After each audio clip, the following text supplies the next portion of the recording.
That, and I ain't gonna wait to paint it. I'm gonna start measuring the block. Yeah. So aggressive. There you go. Look at that. Safe. We are safe. When you do unsafe things, be as safe as possible. Time for more big block power, because this one, it was sad after city. Like drawing blood from a stone. Right, lock down. Box.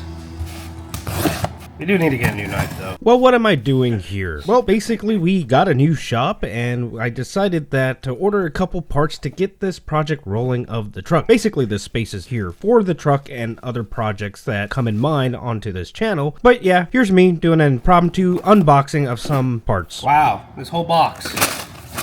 2 relays later. Stickers! You want a sticker? So this one...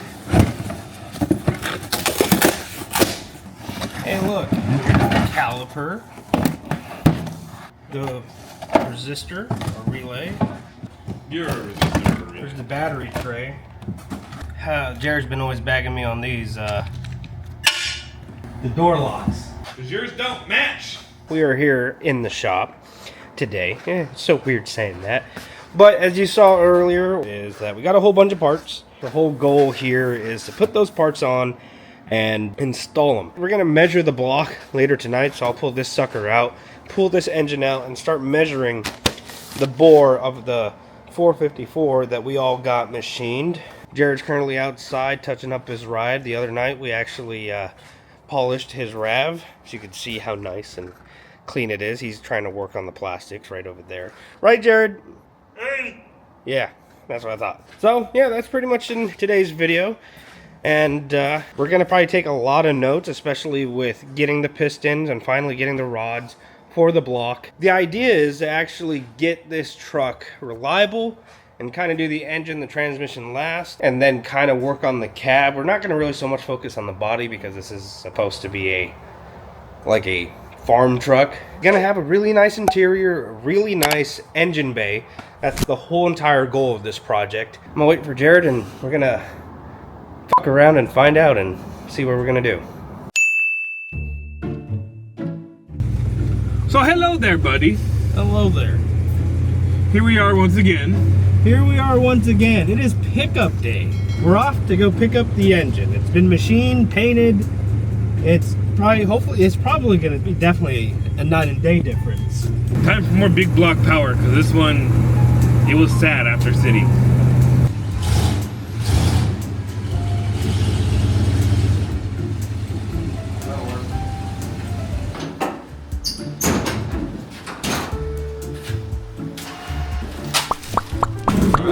Thank you. You guys have a good one. Up soon.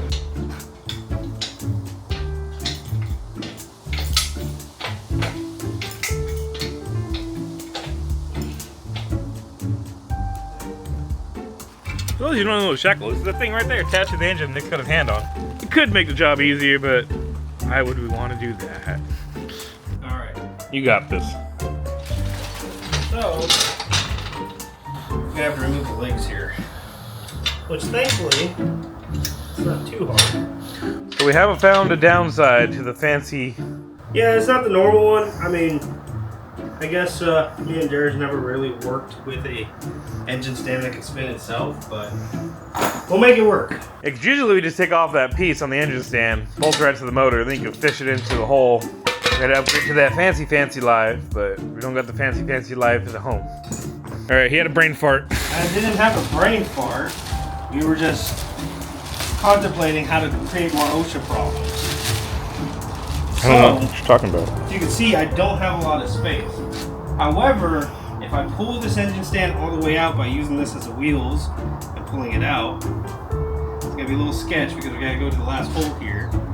And hopefully, you know, we don't accidentally drop the block. But we're gonna try to make this work. Yeah. And that's smarter than just putting it on the bed, having the engine stand fully assembled, and then just picking it up Yes. and putting it on the ground. Oh yeah. Okay. Yeah. Alright. Yep. So, fun fact, this is not hooked up, but it's actually holding on 3 legs. So, I'm gonna hold the block, and Jared's gonna put on the legs. I mean, it's not the first time I've dropped a block on here, but please don't make it a second one. Hey, where's the pin? Yeah, this is what you have to go through if you have an engine stand. Well, yeah. Or you just unload it properly. Yeah, you just unload it properly. There you go. Look at We're that. safe. We are safe. When you do unsafe things, be as safe as possible. Before you do the spiel, would you like to hold the honors of the microphone right. ring? Do probably need to top it off. And that's pretty much it. And then the engine stuff I'll write down later tonight. So you want to put on those small little parts, or you want me to do it? What small parts? The thing that bothers you the most, apparently. The door locks. Yeah, tuning. Tuning. I don't even know where that's from. I don't even think that's stock. These plastic one? Yeah. No, it's not stock. Let's make sure they're the same lengths. Yeah, they're just about. You throw that one at Nick, and then you put this one on. The battery tray is, it's deteriorating and not exactly all there. It has cancer, and I just want to change it. It's just one of those things that's cheap, it's affordable. It's just one of those things. I'm in this area here, and it just bothered me enough where I just bought a battery tray and the support arm. And I hopefully bought the right side, because it said right side. The right side said it was the right side. So, hopefully it's the right side, Jared. We're going to take off this battery here. We're going to take out this rusted tray, and hopefully I don't break any bolts in the meanwhile, because PB Blaster is going to be my best friend here. Oh wow, I actually jammed the battery in there. I unjammed the battery. Here we go. Now I got your face in the shot. Why do you want my face in the shot? The whole point is the battery, Jared. The point isn't about me. I got it all in the shot. To be fair. Oh, great. Your bolt nut is gone. So as you guys can see, There you go. There's a good example that did for not you. take much. Jared did not put a lot of force to that. Tuning. Tuning. Weight Oh, reduction. now, yeah, penetrate, cause tuning and stuff. Hey, guess what, Jared? Tuning. The grill that's held on with 2 bolts might need to be removed to get to the one bolt that goes that way. There's a bolt that goes from the front to the back. So me and Jared both agreed that by removing this headlight bezel, it should get us to that one bolt. Yeah, grill's coming off. So therefore, grill is now removed, and we can get to that battery box. Yes, yes. Look at the camera while I unscrewing the bolts. Dynamic action. One under here. Yeah, right there. Now you get to go in the inner fender. Yes, yes. You're vacuuming up your truck. Yep, literally. Actually, I'm gonna flip the camera around. Hello. So that right down there is the finished results. And you can see my shoe. Because, you know, Tuning. batteries eat away metal. Open up the box and tell me what it is. I didn't say eat the box, my guy. Hey, no, just stop it. Don't eat the damn box. What am I going to tell your mother if I take you to the hospital? And guessing for the blower. Yeah, this resistor blows. While we wait for the rust reformer to dry, I gotta change out this resistor slash relay. It's really a resistor. I don't know why it says relay on the box. I'm gonna set that down right there. And then the old one is right over here. Pretty much go from there. And Jared's letting all the cold out, or heat out. Well, actually, that's the whole point why I'm kind of replacing these relays and resistors, is to kind of get the heat going through the truck. Pretty sure the truck is blown when it comes to the hoses underneath the dash, but this is a good start, and it's a pretty affordable start. And it just needs to be done, because you saw the new resistor. Here's the old one. Well, I kind of cleaned it up, so it's not as rusty as it was before. These only really go in one way, or you're going to hit the evaporator. So all you got to do is make sure that it goes in the direction where it won't hit the evaporator. Like that. Magic. All right, so there's that. It's all done right here. That's going to be a tomorrow problem. Yeah, what else can we put on? Oh, I know what we could put on. The wing nut? No, those relays you hate. Relays, I hate. Yeah, because, you know, Every time we hit the brakes on this thing, apparently it kills the turn signal. That would be the water and the taillights. No, it would not be the water in the taillights. Yes, that would be the water. It was like that when I installed the taillights. It's not Water understanding. and taillights. All right. So next on this list would be the Canadian relays here. So we'll see how well these work. See, like this Chinesium shit. I don't know if I can return this because, well, it's not Chinesium. It's Koreanism. Made in Korea. Must be 20. Max is 25 amps, but apparently does not work. Hand me Canadian. That must be from IKEA. Jared, hand me the Canadian. I need the Canadian underneath my dash. Thank you. One Canadian underneath my dash. Actually, you guys can't really see it. There's one on the top, right over here. That's made in the USA, so they're not Chinesium. So we'll plug both of them in, and hopefully it solves our problem of the Chinesium. There you go. Easy. Maybe it's like the DMZ, bro. It doesn't want to work because, you know, it's the USA and Korea. Maybe it's from North Korea, that relay. Yeah, probably. Probably. Some kid's starving in Kim Jong-un's basement right now because we bought that. 6일 10시 주체조선의 첫 수소탄 시험이 성공적으로 진행되었다. You ordered the wrong one. No, because if it's the other It side. doesn't go that way. Exactly. So the problem is right now is that the bottom piece that fits on the fender is not really sitting flush with the inner fender. Modify? You just need to bend that. Yeah, that's what I'm saying. Modify! Crescent wrench. Nah, I got one better. So just stuck, what do you This call would it? be a punch. A punch. Punch-a-majigger. There you go. I like it. Okay, you want to hold it, Jared? No. We discussed this before. You don't ask me if I want to do things. You ask if I will do things. Yes, yes. So I'm going to put this nut on the other side of this core support. For those of you who can't see at home, because Nick's hands are in the way, he's screwing in a bolt. If you'll see in this picture, Nick's got fat fingers.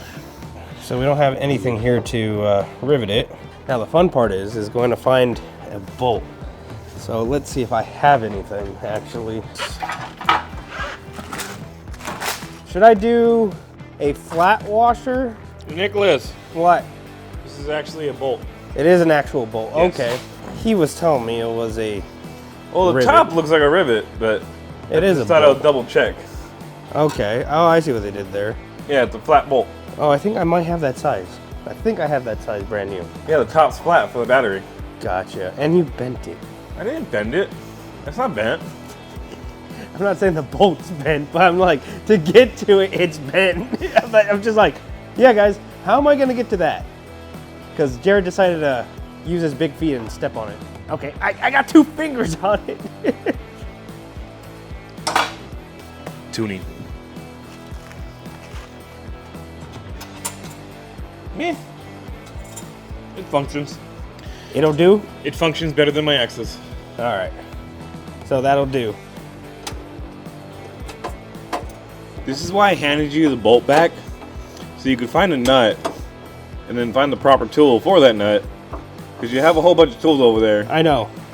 but instead you're using an adjustable hammer. Yes, I am using the adjustable hammer. There you go. Oopsies. Damn it, Nick, you scratched the part that no one's gonna see. Horsepower. Yes, yes, right there. Horsepower. There, now we got the horsepower back. There you go. You know if you install the battery right, because you have a lip on the front. There you go. It's not even my truck. I shouldn't be telling you how to install your battery. Oh, hold up. No, it's called a hold down. I just realized that it was so rusted that the whole battery slid back. Yes. Yeah, we might as well try to restore the hold down. Let's go see if putting this battery back in, if the relays and the resistor did anything different. You didn't install it right. What are you talking about? Still gotta put your hold down on. Okay, I'm gonna work on that later. We have other things to do. But tuning. Tuning, we gotta paint that, and I ain't gonna wait to paint it. I'm gonna start measuring the block. Man. So aggressive. Yes. Plug this thing back in, roll this sucker out so we can go play with this block here in a sec, right, Jared? Sure. All right, and his bet is that the Canadian relays ain't gonna do crap. 2 relays of the same are better than one made in Korea and one made in the USA. I'm just saying, he's saying it's water. There was water in it. I'm There's saying probably that still water in the tail light. Day 1, since these taillights were installed, it had that issue. I'm just saying. I'm just saying, when we installed them on camera, which you have video evidence of, they worked just fine. They work, kind of. Yeah, until the relay actually went out because they weren't LEDs, and then I bought new ones, and then they started acting up. No, I'm talking about the LEDs that we installed on camera. All right, so let me We go hook up changed this the battery, alternator. and I'll come back to you guys. After I hook up the battery, hooking up Tuning. the negative. All right. Why you gotta be so negative for? You should try being positive. You know what? But positive is red. I need to be negative, and it's black, just like my soul. No, I'm all positive, not be negative. Ongoing thing, right? See if the Canadian relays work. Jared says water. So, Cause it had water in it! would you like to do the honors, or would No. you like to do the filming? You open the door first. Well, yeah, that's kind of important. It's tuning. I smell electrical. Why is high off? That's the problem we had earlier. So low. Put it on medium high. A little bit more. Hopefully the relay will come in clutch there. Okay. Now, you don't need to crank the truck. It's on the on position already, right? Well, if you want to see how strong it's gonna actually be, I mean, We have a charger for this. Go ahead, turn off the blower. I'm pretty sure that's just dirt blowing in my face. It smells like that. Go ahead, hit the brakes. All right. Left turn signal. Right turn signal. You're switching your stocks going out. That's it too, yeah. Turn on the headlights. Okay. Left turn signal. Nope, still stuck on. And I'm still believing it's not the water. The fronts work. The back ones don't. Well, you saying the left one's stuck on now? Yeah, the left one's stuck on The now. left one was functioning fine. Now it was the right side that was either on or stuck on. So you want to just say we're both wrong? No? Go ahead and hit the brake pedal. Left turn signal. Right turn signal. Yep. If any of you guys have actually used United products, and if you had issues, or maybe I've just done something wrong, let me know. Other than that, this truck is, in my opinion, besides putting on the trim, good enough to drive out after we put on the trim and do the block, right? Tuning. So Jared, you want to zero this out or what? You go for it. Okay, I go for it. You got this. All right, so this is brand new caliper. It's a 4 to 5, or not caliper, 4 to 5 micrometer. So this should be, let's see how calibrated this sucker is. Yeah, so I'm about almost 10,000ths of an inch off. I don't know if you guys can see that.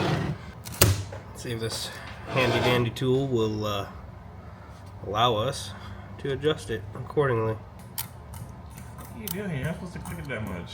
No, it's when you wiggle this. You gotta wiggle this and then make sure. Yeah, because now I'm under rather than over. And it's 0. I already started doing the measurements.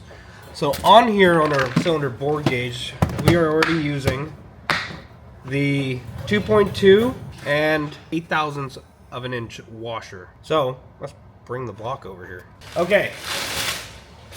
Voila. It's a flash rusted block. No, I like straight.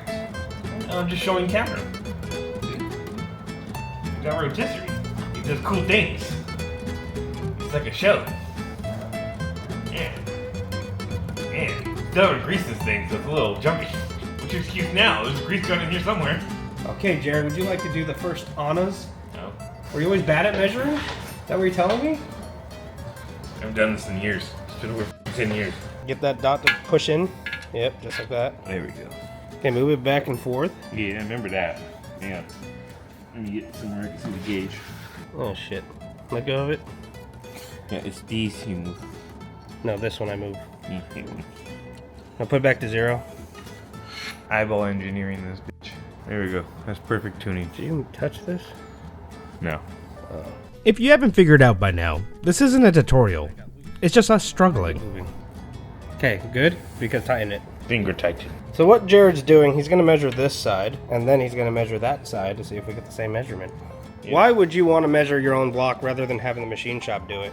So sometimes they hire apprentices, and apprentices don't do the best work, but they do good work, but they're learning. Measuring your own block kind of gives you more quality control, because if you're the one purchasing the pistons and you're the one assembling this, you want to know exactly what the numbers are. Right here and here on cylinder number 4, we're 22 thousandths over then. All right, because if we got two different numbers, we would have to do more math. But obviously, this has already been bored and honed, so I'm gonna write down 22 thousandths as Jared goes to piston number 2. So east, west is 22 thousandths, north and south is also 22 thousandths. And if you're wondering the direction I'm going, if I'm looking at the block straight, north and south, east and west. Look at Jared think. Yeah, they're all the same, but we're just over 22. So this is cylinder 6, east, west, 0.22. Would you say north, south is also 22? Yeah, so far we're coming with all the same measurements. Okay, good. You're in round. We are in round, that's good to know. No, wait, hold on, I'm getting the math wrong. How many marks is to the 5? You see 4 marks? So that mark is 21. So that would be 21 and a half. All the math is wrong. So all the math, so they're all 21s then, right? Whoopsies. Not a problem, this is why we have pen and paper. So northwest is 22.5. South is 0.21. See, I'm all messed up on the math. As long as we make the corrections on paper. Alright, now the fun part is to measure the OD micrometer to the bore gauge. So let's do that. I should put the 0 on this side, or I could actually read it. So I know I was about 10 thousandths over, and then the fun part is I'm a visual kind of guy. Currently, we're at 4, and the further we go out, the bigger it is. We got 1 revolution. I gotta count my revolutions here. So we got 1. And yes, some of you are gonna say there's a measurement down here, but again, I like writing shit. 4.22. That's what we're currently at, is at 4.22. And this is the acrobatic part that I wish these stands are more bore gauge friendly. Adjusted that much. So that's about the average we've been getting. So I'm gonna remove that. So I take this off. I am currently at, I'm gonna lock this too, by the way. There's a lock on these. No, man, it's just trying to remember all the numbers now coming back to me. So we're at 4. Obviously, we're at 4. Okay, point, so many numbers. I'm trying to remember. It'll come back to me. Yeah, I'm struggling here.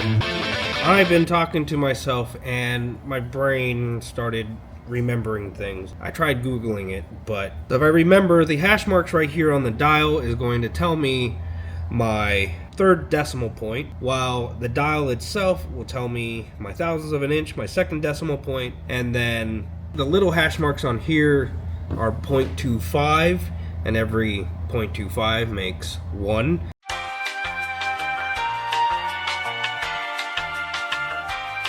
And that would be my 1st decimal point. So I am obviously 4, and then I got 1, 2, which I have 2, and then I'm just past 75 thousandths. I put 75 thousandths plus the 5 right here. And if I want to get to the 3rd digit, it would be technically 1. So it would be 4.281 according to my micrometer. Jared, you have internet. What do we have for 4.280 454 pistons? Cause I'm trying to buy pistons. Trying to make internet here. We are going to be modifying the shop here soon to get an antenna because again, Faraday cage. See it. So the stock piston, if I remember, 4.25. So we're 30,000 somewhere. Sounds alright. You have to maths. The internet could just tell me Well, this that's site what you cannot asked be for reached. was 30,000 over. Sounds like exactly what you got. We went with the nuclear option. Open the garage door, get some internet, and suffer the cold. By the way, it was like 20 degrees outside. All right. You're still soaking from work. So the stock size on a 454 piston here is 4.250, so 30 thousandths over is about right. Good job, Jared. Yeah. Now, Jared, go home. I have it from here. Go home now? Okay. Yes. So the current time, what is the current time? It is 10:46. So this is all that I've done since Jared left. So the block wasn't perfect when we got it from the machine shop. There was a little bit of overspray. That's all cleaned up. Any surface rust on there, that's all also cleaned up. On the deck lid, so this thing is actually nice and oiled up because some of the surface rust from transporting to the place that I had the garage that this was sitting in, a little bit of water got on there. I thought I sprayed a good enough amount of WD-40. Some surface rust did occur, so thankfully I think the WD-40 helped, but at the same time I had to kind of go through here, clean it up. So it's nice and oiled now. I used PB Blaster this time to kind of keep this coated and corrosion free, and then it's just going to get bagged up here. Next time, hopefully you guys will see that I start putting internals in this thing. So that's pretty much it right now. We got the block cleaned up. I was hoping to get the truck a little bit more reliable when it came to the turn signals. Got to go look into that. Probably pull up some wire diagrams. If you guys know anything, comment below, definitely comment below. And if you made it to this far in the video, don't forget to like the video. Yeah, you probably hear everybody else talk about liking the video, but it does help with the algorithm. So don't forget to like. If you like it so much, subscribe. You know, always helps out the channel. We have a lot of content, and we might do random content just because we are trying to do some side work in this little shop. If you guys want a little tour of our little shop, definitely let us know in the comments too. But yep, here's the 454. It's all prepped and ready to start inputting parts. We double checked the bore, and before doing anything else, I might also include double checking the bore of the crankshaft caps. So there's also that, because I'm pretty sure it's machined. It looks like it's been machined, so I gotta double check and make sure that's all taken care of and measured so we could have the right bearings in there. So with that being said, hopefully you guys found this video helpful. This is Nick with Mechanicbuilt, and I'll see you guys next time.